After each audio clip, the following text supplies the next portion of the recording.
या बातमीचे प्रायोजक आहेत अरमान अत्तर अँड परफ्युम्स, मक्का मस्जिद समोर, Taj complex basement, Bijapur west, Solapur. Parineeti Shindeji महोदय, मुझे आपने इस ऐतिहासिक दिन में अपनी बात रखने का अवसर दिया, मैं आपका तहे दिल से शुक्रिया अदा करती हूँ। मैं उस राज्य से हूँ जहाँ संत ज्ञानेश्वर, संत तुकाराम और संत रोहिदास जैसे अनेक संतों ने समाज को प्रेम और सद्भावना दी। दूसरी तरफ शिवाजी महाराज, संभाजी महाराज और शाहू महाराज जैसे शूरवीरों ने अपनी दूरदृष्टि से सामाजिक एकता और न्याय संगत समाज प्रणाली की स्थापना की। मैं उस महाराष्ट्र की पुत्री हूँ जहाँ महिलाओं के अधिकार सुनिश्चित करने हेतु अनेक आंदोलन द्वारा महात्मा ज्योतिबा फुले, क्रांति ज्योति सावित्रीबाई फुले जैसे समाज सुधारकों ने समाज को एक नई दिशा दी। मैं उस महाराष्ट्र की बेटी हूँ जहाँ के महान सुपुत्र डॉक्टर बाबा साहेब अम्बेडकर जी ने इस देश को संविधान के रूप में एक सशक्त और न्याय संगत लोकतांत्रिक मूलाधार प्रदान किया। पर आज उसी महाराष्ट्र में बीजेपी के सरकार के शपथ विधि के बिल्कुल 5 दिन बाद उसी संविधान की प्रत की विटंबना की जाती है। मैं इस बात का निषेध करती हूँ। परभणी जिले में संविधान के प्रत की विटंबना की गई। संविधान के हीरक महोत्सव के उपलक्ष्य में जब मेरे विचार रखने का मौका मुझे मिला तो मैं ये जरूर कहूँगी कि संविधान सिर्फ एक किताब या नियमों की एक संगति सूची नहीं है, बल्कि मेरी जान है संविधान, मेरी पहचान है संविधान और इस देश की आत्मा है संविधान। दूसरी तरफ आज़ादी के 50 साल बाद तक अपने तिरंगे को और संविधान को न मानने वाले सत्ता पक्ष के लोग इस देश की उसी आत्मा को कमजोर और खोखला करने की साजिश कर रहे हैं। इसी शुरुआत उसी दिन हो गई जिस दिन धर्मनिरपेक्षता, सेक्युलरिज्म जो संविधान का एक मूलभूत आधार स्तंभ है, उसी को लेके गाली या एक कलंक में रूपांतरित करने का प्रयत्न सत्ताधारियों द्वारा होने लगा है। सेक्युलरिज्म को आज भी इस भारत देश की पहचान है, उसे सत्ताधारी पक्ष एक कमजोरी कर रहे हैं या एक बीमारी साबित करने की होड़ में लग गए हैं। संविधान की किसी भी चर्चा या बहस को ये लोग सिर्फ इमरजेंसी पर ले जाते हैं, पर ये भूल जाते हैं कि स्वर्गीय इंदिरा गांधी जी, हमारी पहली महिला पंतप्रधान इंदिरा गांधी जी ने उस वक्त के हालातों के मद्देनजर वो संवैधानिक कदम उठाए थे और उस दौरान हुए गलतियों की माफी भी देश के जनता से मांगी थी। और इतना ही नहीं, उनके विरोधियों ने गठित की गई कमेटी ने उन पर लगे सारे इल्जामों से उन्हें बारी कर दिया था।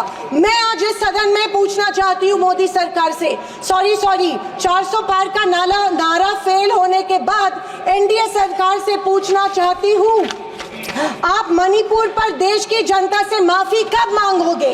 आप किसान आंदोलन में शहीद हुए 700 से अधिक किसानों के परिवारों की माफी कब मांगोगे? नोटबंदी के चलते हजारों लोगों के परिवार और छोटे कारोबार बंद हुए, उसके लिए माफी कब मांगोगे? हाथरस के लिए, उन्नाव के लिए आप माफी कब मांगोगे? आए दिन महिलाओं पर हो रहे अत्याचारों के लिए माफी कब मांगोगे? जो बदलापुर में मासूम बच्चों के ऊपर मोलेस्टेशन हुआ, उसके लिए आप कब माफी मांगोगे? जेल में बैठकर अपराधी मर्डर प्लॉट्स गुजरात में सरकार उनको संरक्षण दे रही है, उसके लिए आप कब माफी मांगोगे? खैर, ये इनकी हिस्ट्री रही है या इनके डीएनए में है कि माफी सिर्फ खुद को बचाने के लिए अथॉरिटी में बैठे लोगों से मांगते हैं, आम जनता से ये माफी नहीं मांगते हैं। सत्ताधारी पक्ष के संविधान पर दिए गए भाषण सुनकर हंसी आ रही थी और अचरज भी हो रहा था, क्योंकि जो लोग इस देश में संविधान स्थापित होने के बाद हर पल संविधान को कोसते रहते हैं और हमेशा इस संविधान के विरोधी रहे हैं, उन्हीं को आज संविधान के गुणगान करते देख मन में प्रसन्नता हो रही है और संविधान के प्रति मेरी निष्ठा द्विगुणित हो रही है, क्योंकि ये एहसास हो रहा था कितने ही झूठ के पहाड़ बना लो, सच के आगे आखिर झुकना ही पड़ता है। आरएसएस ने तिरंगा को माना नहीं था। उन्होंने कहा था कि 3 अंक अशुभ होता है, तो क्या ब्रह्मा विष्णु महेश अशुभ है? जो हम 3 रेखाएं माथे पे लिखते हैं वो अशुभ है? क्या त्रिशूल अशुभ है? ये मैं इन्हें पूछना चाहती हूँ। वर्ष 1993 में आरएसएस ने अपने श्वेत पत्र में संविधान को कचरे का ढेर करार दिया था। क्या ये तिरंगे के खिलाफ नहीं है? तत्कालीन आरएसएस प्रमुख ने उस टाइम संविधान को बदलने की मांग की थी। धन्यवाद। आरएसएस महिलाओं को हमेशा पुरुषों से कमजोर समझती है। आरएसएस हमेशा महिलाओं को पुरुषों से कमजोर समझती है। ये अफसोस होता है कि प्रधानमंत्री जी उनके ट्विटर हैंडल फॉलो करते हैं जो महिलाओं को गंदी गंदी गालियां देते हैं।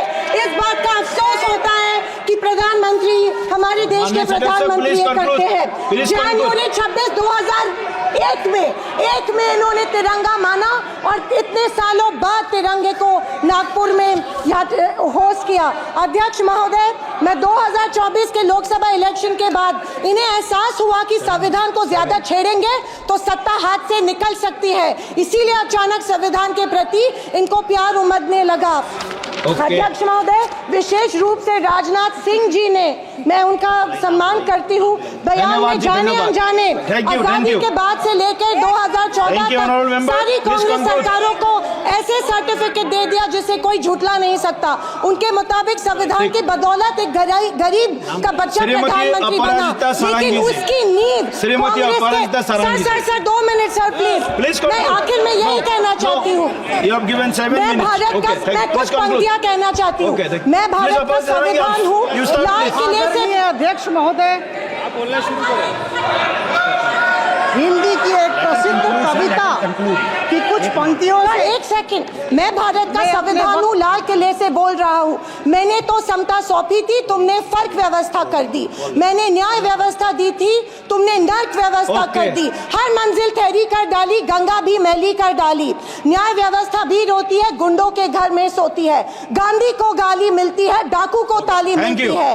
क्या आपराधिक चलन हुआ है?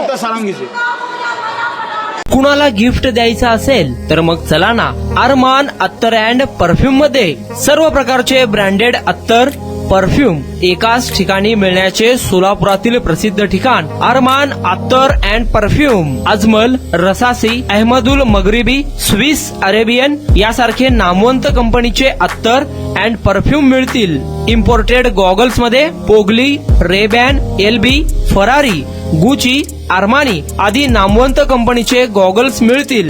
रॅडो, रोलेक्स, आर्मानी, एपी, हुब्लोट या कंपनीचे लेटेस्ट इम्पोर्टेड वॉचेस उपलब्ध।